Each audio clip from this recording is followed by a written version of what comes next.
ಕಾಡಿನ ಮಧ್ಯದಲ್ಲಿ ಒಂದು ಹಳೆಯ ದೇವಾಲಯ ಇತ್ತು. ಅದು ಮೌನೇಶ್ವರ ದೇವಾಲಯ ಅಂತ ಜನ ಕರೀತಿದ್ದರು. ಆದರೆ ಹಳ್ಳಿಯವರು ಅದನ್ನ ಬೇರೆ ಹೆಸರಲ್ಲೂ ಕರೀತಿದ್ದರು, ದೆವ್ವದ ದೇವಾಲಯ. ಯಾಕಂದ್ರೆ ಅಲ್ಲಿ ಸಂಜೆ 6 ಗಂಟೆ ನಂತರ ಯಾರೂ ಹೋಗ್ತಿರಲಿಲ್ಲ. ದೇವಾಲಯದ ಶಾಪ. ಹಳ್ಳಿಯ ಹಿರಿಯರು ಹೇಳ್ತಿದ್ರು, ಅಲ್ಲಿ ಗಂಟೆ ಹೊಡೆದರೆ ದೇವರು ಕೇಳಲ್ಲ, ದೆವ್ವ ಕೇಳುತ್ತೆ. ದೇವಾಲಯದ ಒಳಗೆ ಒಂದು ದೊಡ್ಡ ಶಿವಲಿಂಗ ಇತ್ತು. ಆ ಶಿವಲಿಂಗದ ಹಿಂಬದಿಯಲ್ಲಿ ಒಂದು ಗುಹೆ ಇದ್ದಿತು. ಆ ಗುಹೆಯ ಒಳಗಡೆ ಏನಿದೆ ಅಂತ ಯಾರಿಗೂ ಗೊತ್ತಿರಲಿಲ್ಲ. ಒಂದು ರಾತ್ರಿ, ಒಂದು ದಿನ ಹಳ್ಳಿಗೆ ಹೊಸದಾಗಿ ಒಬ್ಬ ಹುಡುಗ ಬಂದ.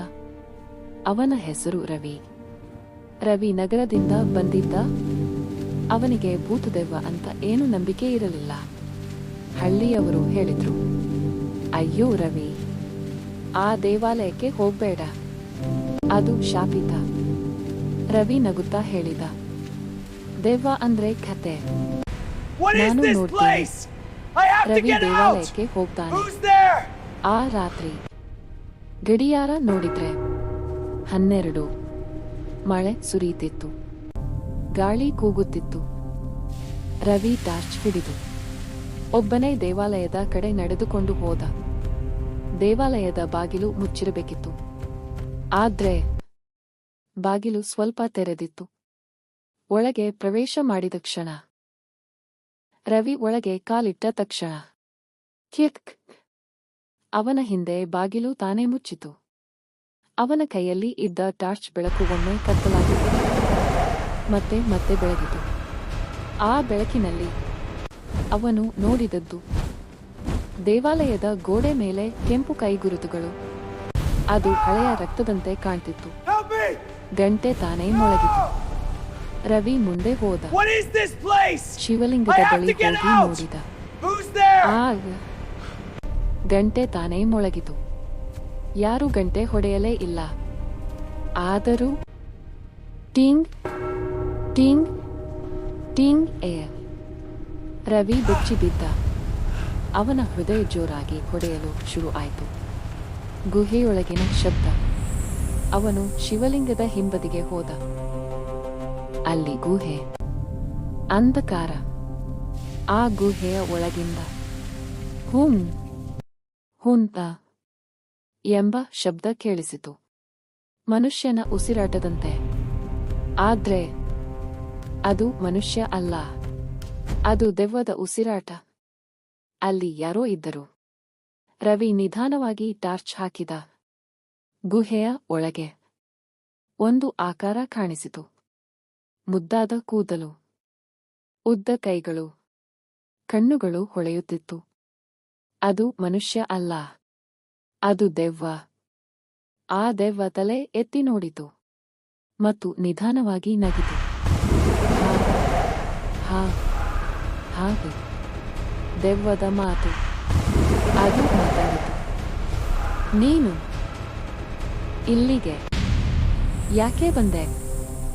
ರವಿ ಹೆದರಿಕೊಂಡು ಹೇಳಿದ, ನಾನು ದೇವರ ದರ್ಶನಕ್ಕೆ. ದೆವ್ವ ನಗು ತಡೆದಿಲ್ಲ. ಇಲ್ಲಿ ದೇವರು ಇಲ್ಲ, ಇಲ್ಲಿ ನಾನು ಮಾತ್ರ. ದೇವಾಲಯದ ರಹಸ್ಯ. ದೆವ್ವ ಹೇಳಿತು, ಈ ದೇವಾಲಯದಲ್ಲಿ ಒಮ್ಮೆ ಪೂಜಾರಿ ಇದ್ದ. ಅವನು ಹಣಕ್ಕಾಗಿ ಜನರನ್ನು ಬಲಿ ಕೊಡ್ತಿದ್ದ. ಅವನ ಪಾಪದಿಂದ ದೇವಾಲಯ ಶಾಪಿತ ಆಯಿತು.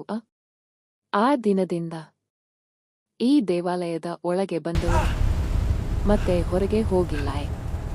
ರವಿ ಓಡಲು ಶುರು ಮಾಡಿದ.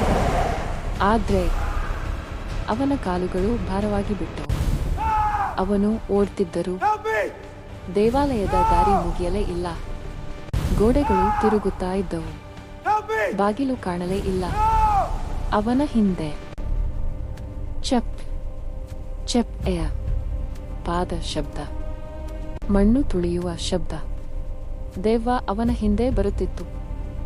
ಶಿವಲಿಂಗದ ಮುಂದೆ ಬಿದ್ದ ರವಿ ಓಡುತ್ತಾ ಶಿವಲಿಂಗದ ಮುಂದೆ ಬಿದ್ದ. ಅವನು ಕಣ್ಣೀರು ಹಾಕುತ್ತಾ ಹೇಳಿದ, ಸ್ವಾಮಿ, ನನ್ನ ಉಳಿಸು. ಆ ಕ್ಷಣ ಶಿವಲಿಂಗದಿಂದ ಒಂದು ಬೆಳಕು ಹೊರಬಂತು. ಓಂ! ದೇವಾಲಯ ಕಂಪಿಸಿದಂತೆ ಆಯ್ತು. ದೆವ್ವ ಕಿರುಚಿತು. ಆಹಾ! ದೆವ್ವದ ಕೊನೆಯ ಎಚ್ಚರಿಕೆ. ದೆವ್ವ ರವಿಗೆ ಹೇಳಿತು. ಈ ದೇವಾಲಯದ ರಹಸ್ಯವನ್ನು ಯಾರಿಗೂ ಹೇಳಬೇಡ. ಹೇಳಿದ್ರೆ ನಿನ್ನ ನೆರಳಾಗಿ ನಿನ್ನ ಜೊತೆ ಇರುತ್ತೀನಿಯ. ಬೆಳಿಗ್ಗೆ. ಮುಂದಿನ ದಿನ ಬೆಳಿಗ್ಗೆ ಹಳ್ಳಿಯವರು ನೋಡಿದ್ರು. ರವಿ ದೇವಾಲಯದ ಮುಂದೆ ಬಿದ್ದಿದ್ದ. ಅವನ ಮುಖ ಬಿಳಿ ಬಣ್ಣ, ಕಣ್ಣು ಕೆಂಪು. ಅವನು ಎದ್ದು ಕುಳಿತ ಮತ್ತು ಹೇಳಿದ, ದೇವಾಲಯಕ್ಕೆ ಹೋಗ್ಬೇಡಿಯೇ.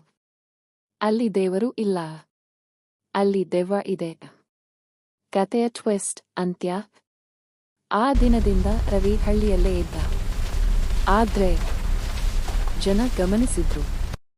ರವಿ ಮಾತನಾಡುವಾಗ ಅವನ ನೆರಳು ತಡವಾಗಿ ಚಲಿಸುತ್ತಿತ್ತು. ಅವನ ನೆರಳಲ್ಲಿ ಒಂದು ಮತ್ತೊಂದು ಮುಖ ಕಾಣ್ತಿತ್ತು.